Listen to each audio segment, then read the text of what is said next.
Before I do this video, I'd like to do a quick little shout out here to a channel called Vinyl Transmission. He liked my old channel and actually came over to this and was actually my first subscriber to this channel. I thought, you know what, he does great reviews. Very insightful, very informative reviews. I like listening to his reviews and other topics he does. Just some great stuff. And yeah, be sure to check out his page. I'll leave a link down in the description box. And yeah, now on to the review. In the late 1960s, early 1970s, Black Cat Bones was kind of in a weird spot here. You had a couple really famous members of the band, and Paul Kozoff and Simon Kirke, branch off, go form Free with Paul Rogers, and Rogers and Kirke would later go form Bad Company. And it's a really big question of, after they leave, what do you do next? Now, they released an album. It didn't really do very well, and the band is kind of at an impasse. Sort of a quagmire of what to do next.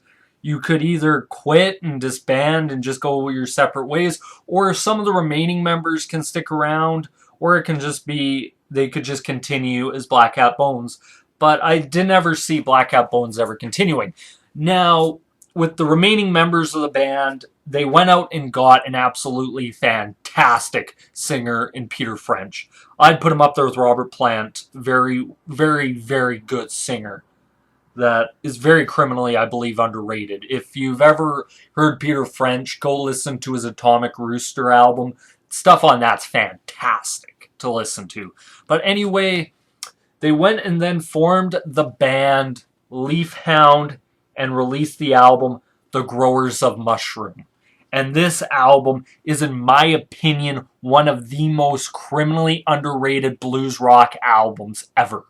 This is fantastic stuff. Now, even from like hearing it, and I bought this off of Amazon, it's just, I remember hearing it. I was one of those, heard it on YouTube and just listened to it, and I couldn't get enough of it. Then I went out and bought the album. Said, man, that's fantastic.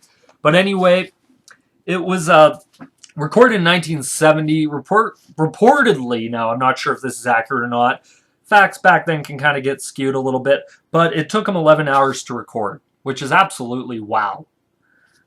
And it was released in 71. It featured, as I said, Peter French on vocals, Mick Halls on lead guitar, Derek Brooks on bass, Derek Brooks on rhythm guitar, Stuart Brooks on bass, and Keith Young on drums. Now, before I get into this album, if you haven't heard it already, go listen to it. It's fantastic. There's a lot of great stuff on here. It's not for everyone. At times it kind of has that garagey sound to it, but it kind of adds a little bit to its charm. But let's get into it. Starts off with Freelance Fiend. Just a great blues, heavy blues rock opening song.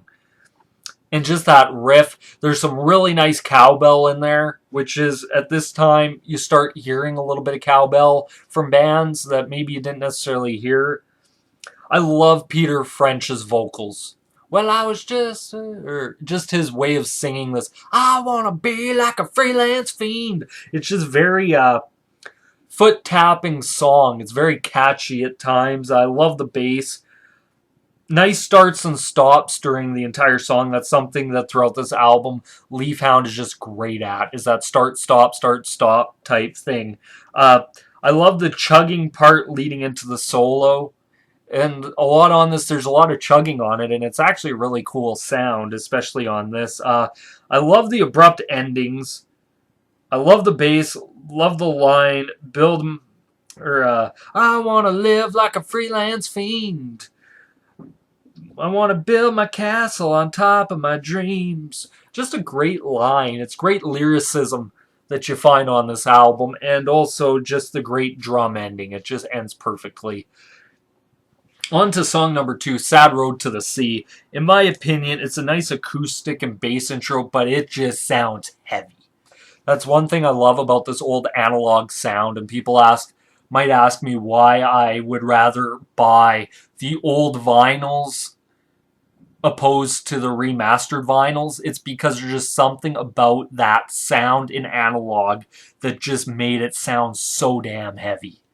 And it's just a nice sound. I love his voice. Just a great chorus. Just great. Oh, sad road to the sea. Just a great song. I love the solo in it with the electric guitar over top of the acoustic. Like you're hearing a lot of acoustic, then you hear that electric guitar. I think it just almost like 10 years after I Love to Change the World, it just adds to the song quite a bit. Has some great bass lines and some absolutely fantastic drumming. I think this is maybe one of my favorite drummed albums of all time, just listening to the drums. I could even just take off the rest, just listen to the drums just itself isolated. It sounds great. Song number 3, Drown My Life in Fear, has this great bass opening riff. And that's something I like about this. A lot of these songs sometimes are started with bass, so it actually is a really nice complement to it. Nice drumming into it, and it just has a great blues intro. It has a great blues feel to it. I love French's vocals on this. I was just 18 years old. I sat down on some stairs. I blew out some notes and I gathered some votes, and the blues began to shape that city, yeah. Just a great song. Nice slide guitar. I love the solo in the song. Just some, as I said, just fantastic. Drown my life in fear. Take me through the years. And yeah, just a great song. On to song number 4, Work My Body. This is the blues rock epic on this album. Hands down, and I would dare say one of the finest blues rock songs ever made. I just love listening to it. It has this frantic pace of it. And then it just brings it back and goes dun, dun, and then just into like some bluesy fill solo parts with some nice slow bass. I love French's vocals. Work my body every morning. Work my body in the evening too. Just some great stuff. Lyrics are good. Awesome guitar fills throughout the entire song. Amazing frantic solos. That's one thing you'll hear about. It's almost like they're 2 solos played at once and they're just so fucking frantic to listen to. It's amazing. Drums know when to really push it and when to pull it back, which is actually, I believe, in a lot of music nowadays, very much lost art, is when to pull back. And you almost have to be a very competent drummer to know how to do that. And I actually really enjoyed it on this album, listening to it on many songs where he'd just go frantic, and then you just pull it back. And it sounds great. I love the dual solos being played at once. I love how also the pace changes. Like you get the solo and then all of a sudden, bam, it just pulls back, pace changes to a slower, and then it builds into this frantic dan, dan. Just some great stuff and a fantastic vocal conclusion. Almost reminds me a lot of like how Guns N' Roses in Rocket Queen, they had that great song opening, and then all of a sudden it just pulls it back and goes just that way of just taking the song. It's almost half a song and combining 2 songs together, and it just works very well. Song number 5 is Stray. It's very Led Zeppelin-esque sounding, very much so. Nice foot tapping song. I love the tempo of going very quiet and then all of a sudden just picking it right back up to the riff, and the intensity continues and keeps the pace up. And that's really all I have to say about the song, because I think if you've heard a lot of Led Zeppelin, you'd get this song quite a bit. It's a very good song, actually, to listen to. Song number 6 is maybe my favorite song off the entire album. It is With a Minute to Go. It has a nice, cool bass-sounding intro.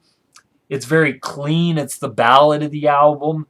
Very shows off Peter French's voice. So I listen to you, just a rambling on. Yeah, just some great Peter French stuff.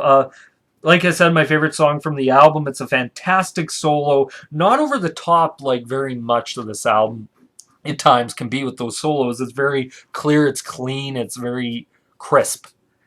And I love it. Nice subtle acoustic underneath. That's something that's very hard to pick up, and when you're listening to it is actually that acoustic guitar at times.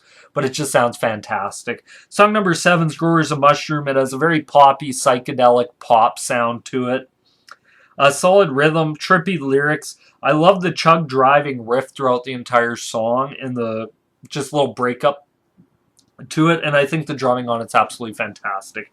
Song number 8 is Stagnant Pool. Once again, very Zeppelin-esque sounding. I love the drumming, love the chugginess of the song. Page-esque solo underneath with somewhat of a wah sound to it, I believe.